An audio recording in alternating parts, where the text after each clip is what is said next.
Welcome back, everybody. It's time for Papa's comic books and coffee. And there it is, coffee.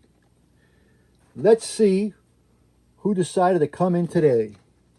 Well, the Flash, fastest man alive. This is the Flash number 245, 30 cents back in 1976. Title of this story, Who Put the Zing in the Flash? By Cary Bates and Irv Novick. Now remember, if you're interested in this book or any other book, it is available on my eBay webpage, papas-comic-books. All right, let's see what we can do. Starting at the cover, I'll take 1 second for the Z-guns to blast me to atoms, but by then, I'll have mopped up the whole gang. Let's see what we can do now. Who put the zing in the Flash? Good gosh.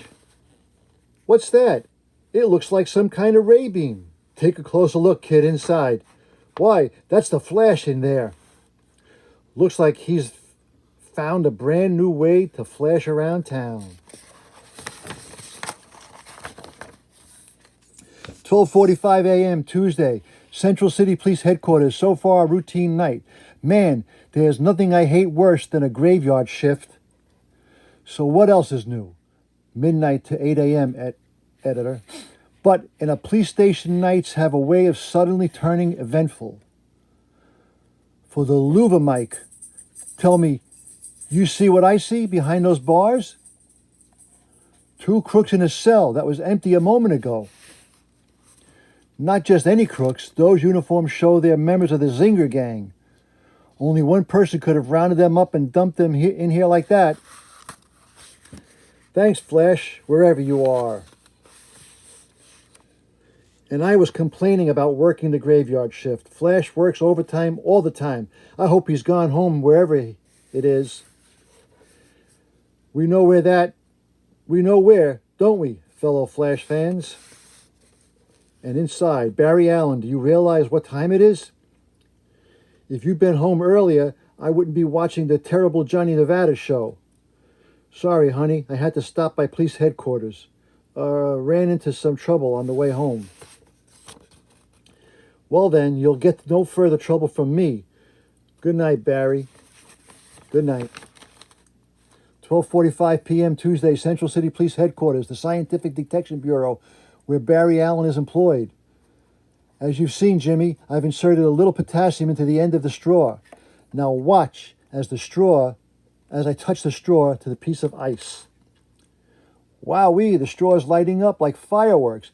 That's because potassium reacts with water, freeing the hydrogen gas from it.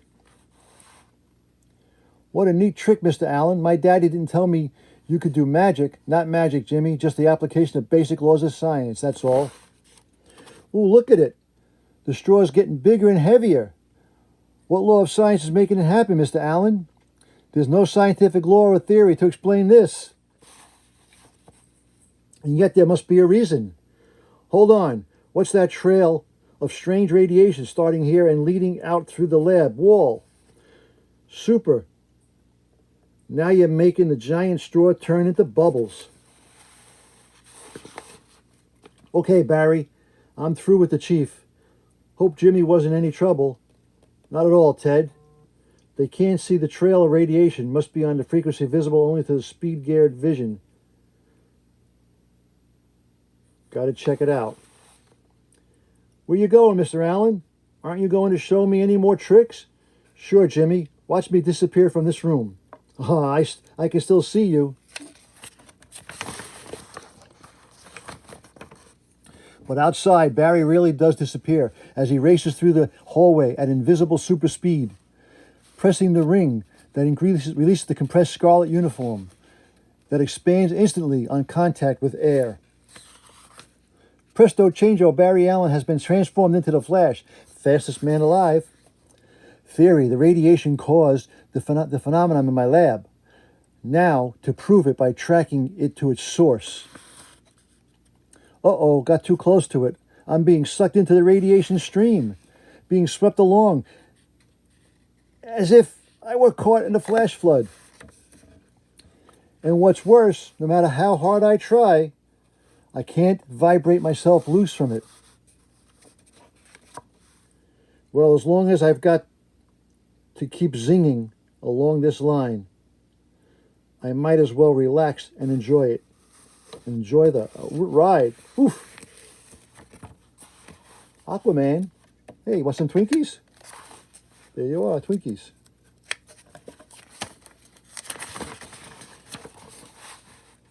Sometime later, when the limp scarlet speedster stirs, all these people walking right past me, ignoring me. Talk about not getting involved in someone else's trouble. Oh, now I get it. My molecules are still vibrating internally from the ride and the zinging trail. Keep me invisible. And as the Flash's body solidifies and he takes a hard look at the surrounding, odd that I should end up here at the Central National Bank, the very place where I intercepted the two Zinger crooks last night. Come to think about it, there's something even odder about the beam of zinging radiation that swept me here. It retraced the same path I took last night, whisking those crooks to jail. Another burst of speed and the monarch of motion turns into a phantom blur. It's back to my lab to work on a new theory. Where did the Flash come from? Where did Flash go? And after making sure Barry Allen's police lab is securely locked, last night I vibrated that duo through the lab first so I could drop off their weapon for examination. The weapon that gave the gang their name, the Zinger. The energy field from the Zinger somehow combines with the residue of my superspeed vibrations, resulting hours later in a radiation trail that traces any path I run.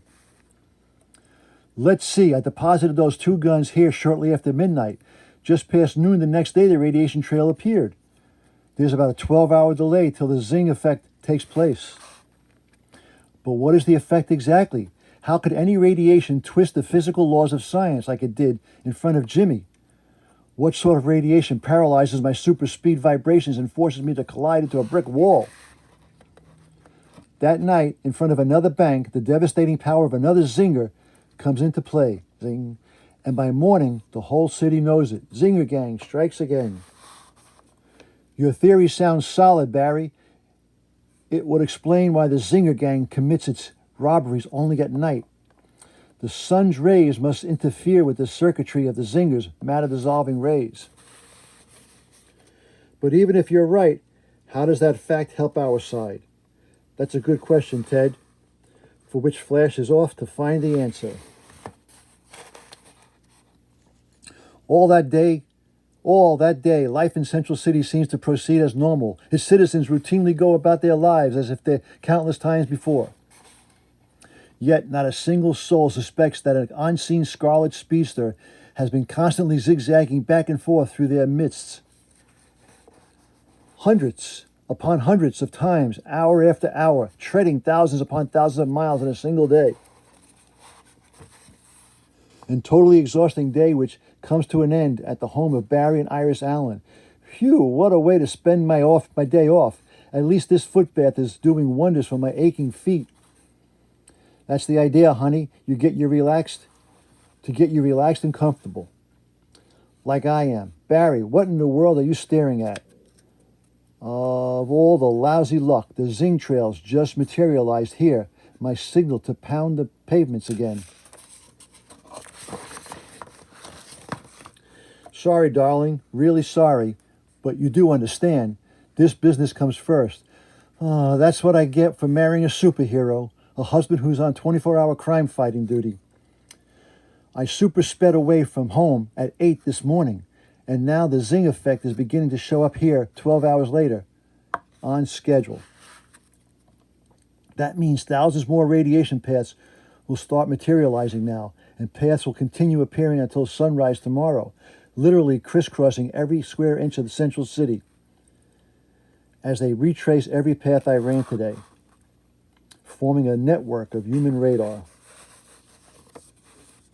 Now, all that remains for me is to take a dive into the beam and be zinged along the radiation trails I left behind earlier today, until a change in my vibratory rate tells me where the gang is now using the Zinger for another robbery.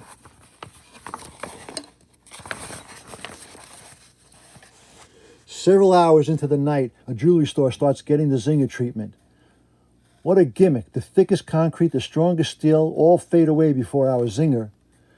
And scant moments later, looks like all my running around is about to pay off.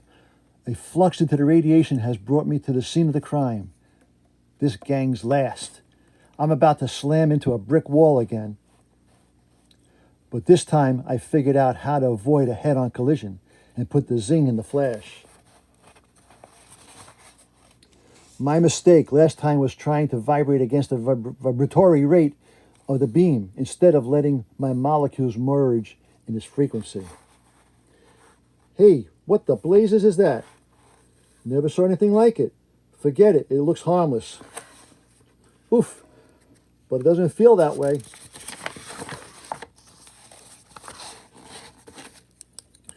I don't know who or what this is, but the Zinger will dissolve it into nothingness if that beam hits me. But no chance of that long as I can have complete control over my molecules. Why didn't the Zinger work? I got a feeling this is going to turn out to be the Flash. That just about takes the Zing out of the Zinger gang for good. Next day, Barry Allen once again spends his lunch hour demonstrating his scientific abilities. I've got a new chemical trick for you, Jimmy.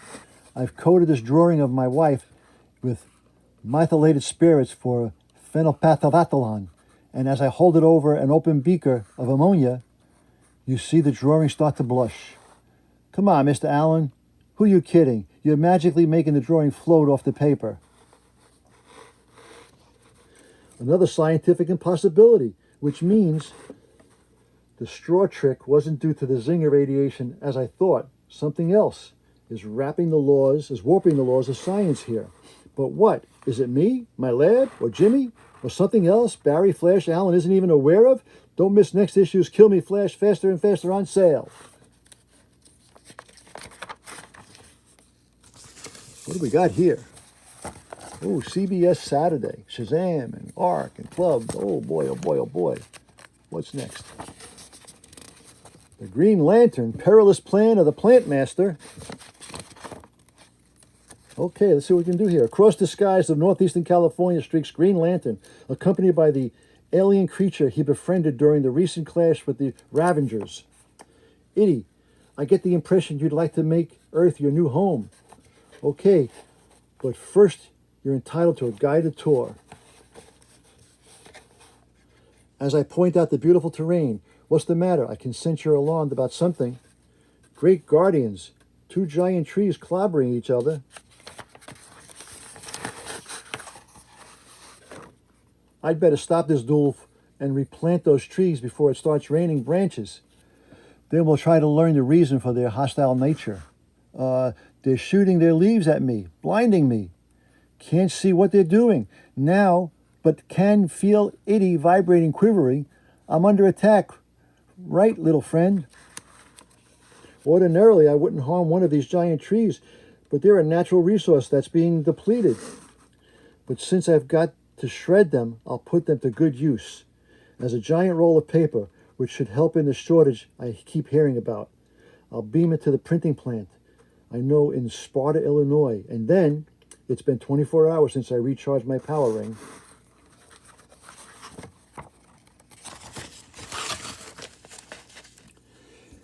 His face set the Emerald Crusader makes visible his power battery and renews his solemn oath. In brightest day and blackest night, no evil shall escape my sight. Let those who worship evil's might beware my power, Green Lantern's light. Now, Itty, we'll have a look around. Something possessed those trees, and I mean to learn what.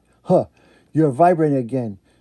Tuned into more danger? Sure wish I could communicate. Even if Itty could speak, he'd never worn Green Lantern fast enough before. Choke, vines wrapping around my throat like nooses, strangling me. Time for Green Thumb Lantern to do some pruning. Even as he wrestles with the problem of what's made the plant kingdom suddenly go berserk. Itty, I have a hunch you could prove helpful, Itty. He's gone, and I haven't a prayer of finding him at all this greenery. Has he just wandered away, or is he some kind of plant peril? The way I've been.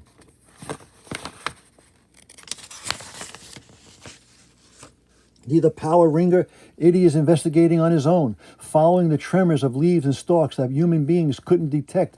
He drifts through the woods. His thoughts are not like those of earthlings, for he is not like us, but he is a loyal friend to the Green Lantern and determined to help. Coming upon an unnatural crack in the earth, Itty intuitively releases its concealed trapdoor though he doesn't know to call it that. He senses the object of his near quest is near. And silently he slips inside into a hidden chamber where he sees another Earthman. But is this human?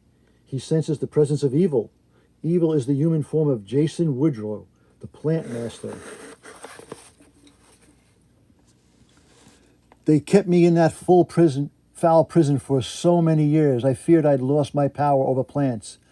But I haven't, as I just proved with my mastery over those giant trees. Indeed, I have become more powerful than ever.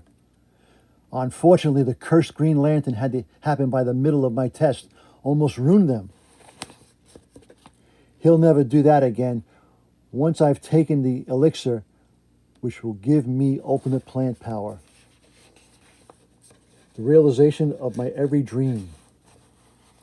Oh, the taste is horrible. My body feels choke on fire.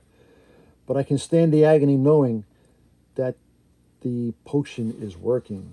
If Itty could gasp in astonishment, he would, for he is witness to an astonishing transformation.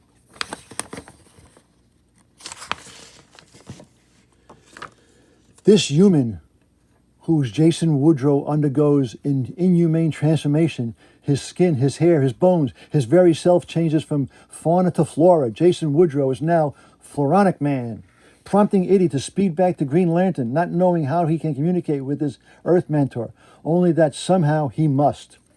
And as Gland Itty search for each other, GL and Itty, now that I have gained mental control over the plant life, I'm anxious to try it out. And what better test victim can I choose than Green Lantern? Found him, my first move, a whirlwind barrage to cover my attack. Ye owl, beings buffeted by bullet like seeds. What's the plant kingdom got against this green crusader?